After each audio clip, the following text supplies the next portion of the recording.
మనం ఎవరం అతీతులం కాదే, దైవాంశ సంభూతులం కాదే. మధ్య యుగాలలో చక్రవర్తులు అనుకునే వాళ్ళంట నేనే రాజ్యం, రాజ్యమే నేను అని. మధ్య యుగాల చక్రవర్తుల యొక్క ఆలోచనలను పక్కన పెట్టండి. ప్రజాస్వామిక దేశంలో ఉన్నాం. మధ్య యుగాల చక్రవర్తులు రాజుకు బాధ వస్తే రాజ్యానికి బాధ వచ్చినట్టు, రాజుకు సంతోషం కలిగితే రాజ్యమంతా సంతోషంగా ఉన్నట్టు మధ్య యుగాలలో చక్రవర్తులు అనుకునేవాళ్ళు. మధ్య యుగాల చక్రవర్తులు ఈనాడు కాలం చెల్లింది. ఈరోజు ప్రజాస్వామిక బద్ధంగా జరిగే విచారణలు ఎవరైనా ఎదుర్కోవాల్సిందే. ఆనాడు మీరు చేసిన తప్పిదాలు, కోదండరాం గారి తలుపులు బద్దలు కొట్టినప్పుడు ఒక్కసారైన ఉద్యమకారుడిని, తెలంగాణ రాష్ట్ర సాధనలో అందరినీ ఏకం చేసి నడిపించిన వాళ్లకు ఈ రాష్ట్రంలో ఇంత అవమానం జరగకూడదు వచ్చిన రాష్ట్రంలో అని ఒక్కసారైనా ఆలోచన చేసిండ్రా? వారు ఉన్నప్పుడు చట్టసభలలో రానిచ్చే అవకాశం కూడా ఇవ్వలే. ప్రజా పరిపాలన ఏర్పడ్డ తర్వాత వారిని శాసనమండలి సభ్యులుగా పెద్దల సభలో ఉండాలని పంపిస్తే సుప్రీంకోర్టు వరకు కేసేసి కొట్టేయించిన చరిత్ర మీది. అంత నేరం కోదండరాం గారు ఏం చేసిండ్రని నేను అడుగుతున్నా. నువ్వు ఇవ్వకపోతే ఇవ్వకపోయినా నిన్ను నచ్చలేదు, నువ్వు ఇవ్వలేదు, నచ్చితే నజరానా, నచ్చకపోతే జుర్మానా, నీ విధానం సరే మంచిది, నీ విధానానికి ప్రజలు కూడా తీర్పు ఇచ్చారు. అరే పెద్ద మనిషి పెద్దల సభలో ఉండాలి.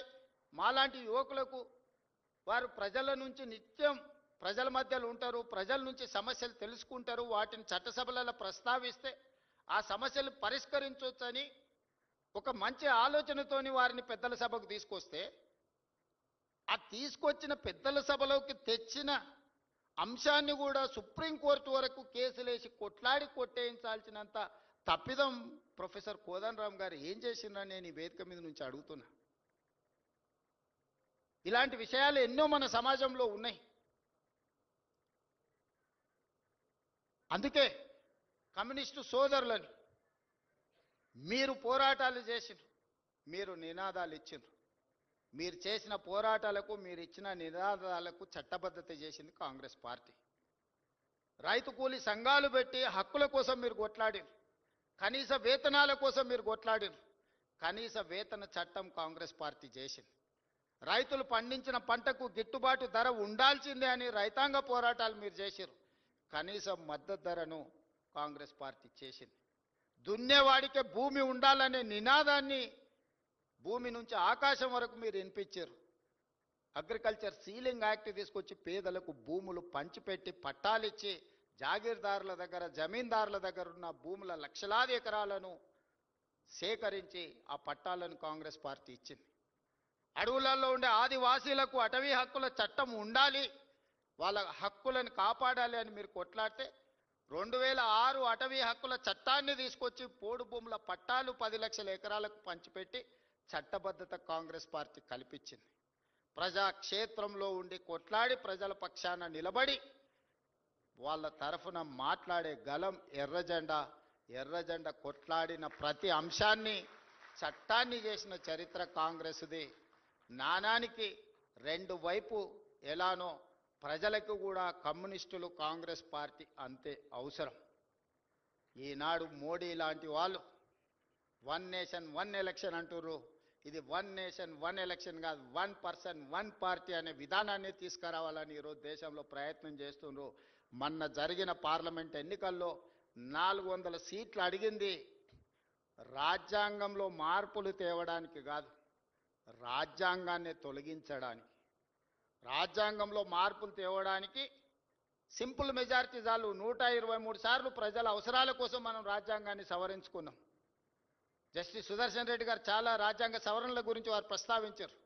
డాక్టర్ బాబాసాహెబ్ అంబేద్కర్ గారు రాజ్యాంగంలోనే ప్రొవిజన్ ఇచ్చిండు, ప్రజలకు అవసరమైనప్పుడు ప్రజలకు అనుకూలంగా రాజ్యాంగాన్ని సవరించుకొని ఒక మంచి పరిపాలన అందించడానికి వారు రాసిన రాజ్యాంగంలోనే వారు అవకాశాన్ని ఇచ్చింది. నిజంగా ప్రజలకు అనుకూలమైన మార్పులు తీసుకురావడానికి 400 సీట్లు అవసరం లేదు. రాజ్యాంగాన్ని రద్దు చేయాలన్న దుర్మార్గమైన ఆలోచనతో 400 సీట్లు అడిగితే ప్రజలు సింపుల్ మెజారిటీ కూడా ఇవ్వకుండా ప్రజలు తెలివిగా వ్యవహరించి ఆ పార్టీని నియంత్రించిండ్రు. ఇప్పుడు పరోక్షంగా ప్రజలకు రాజ్యాంగం ద్వారా ప్రసాదించబడిన ఓటు హక్కును కాలరాయాలని కుట్ర జరుగుతుంది. దానికి పర్యాయ పదమే ఎస్ఐఆర్ రూపంలో తీసుకొచ్చారు. ఆనాడు పేదలకు ఓటు హక్కు ఉండాలనా వద్దా అని చర్చ జరిగినప్పుడు గోల్వాల్కర్ విధానాన్ని సిద్ధాంతాన్ని నమ్మినోళ్ళు పేదలకు ఓటు హక్కు ఉండొద్దు అని అంటే పేదవాడికి ఆయుధమే ఓటు అవుతుంది, పేదవాడిని ఎవడు పరిపాలించాలని వాళ్ళు నిర్ణయం తీసుకుంటారని ఆనాడు నెహ్రూ అదేవిధంగా అంబేద్కర్ గారు ఓటు హక్కునిచ్చిండ్రు. ఆ ఓటు హక్కును కాలరాయడానికి కుట్ర జరుగుతుంది. కమ్యూనిస్టు సోదరులు గ్రామాలలో చైతన్యం తీసుకురావాలి. ఈరోజు ఎన్నో విషయాల గురించి మాట్లాడుతున్నారు. మీ తాతలు ముత్తాతలు ఎక్కడ పుట్టినరో వాటి వివరాలు తీసుకురండి అని రాహుల్ గాంధీ గారు ఒకే ఒక్క మాట అడిగింది, మోడీ గారు మీరు చదువుకున్న సర్టిఫికెట్ ఒకటి చూపించండి అని. ఆ సర్టిఫికెట్ మాత్రం చూపించాడంటే ఆర్టీఐ కూడా అతీతం అంటది. మోడీ గారి చదువు గురించి చదువుకున్న సర్టిఫికెటే అడిగిండ్రు. ఇప్పుడు నేను హార్వర్డ్ పోయి వచ్చిన, నారాయణ గారిని సర్టిఫికెట్ ఏడుందా అంటే తెచ్చి చూపిస్తా, సార్ ఇదో సర్టిఫికెట్ హార్వర్డ్లో నాకు ఇచ్చిరని. నేను చదువుకున్నది నిజమైనప్పుడు, నాకు పట్టా ఇచ్చింది నిజమైనప్పుడు చూపించడానికి ఉన్న సమస్య ఏంది? ఎక్కడ చదువుకున్నానో ఏ యూనివర్సిటీ నాకు ఇచ్చిందో చూపించడానికి ఉన్న సమస్య ఏంది? మీ చదువుకున్న సర్టిఫికెటే ఒక రహస్యమైనప్పుడు చదువులేని చదువుకోవడానికి అవకాశం లేని నిరుపేదలను ఎన్నో నిబంధనలు పెట్టి వాళ్ళ ఓటు హక్కును కాలరాస్తే రేపు వాళ్ళకు రేషన్ కార్డు ఉండదు, ఆధార్ కార్డు ఉండదు, వాళ్ళకున్న భూమి ఉండదు, ప్రభుత్వం ఇచ్చే సంక్షేమ పథకం ఉండదు. దీని వెనకాల కుట్ర ఉంది, పేదవాళ్ళని అణచేయాలన్న ఆలోచన ఉంది. రాజ్యాంగాన్ని ఒక రూపంలో పూర్తిగా సమూలమైన మార్పు తీసుకురావాలనేది ఆ రూపంలో అవకాశం లేదు కాబట్టి ఇంకొక రూపంలో ఈరోజు దాడి జరుగుతుంది రాజ్యాంగం మీద. మనం అందరం కూడా అప్రమత్తంగా ఉండాలి, చైతన్యపరచాలి ప్రజల్ని.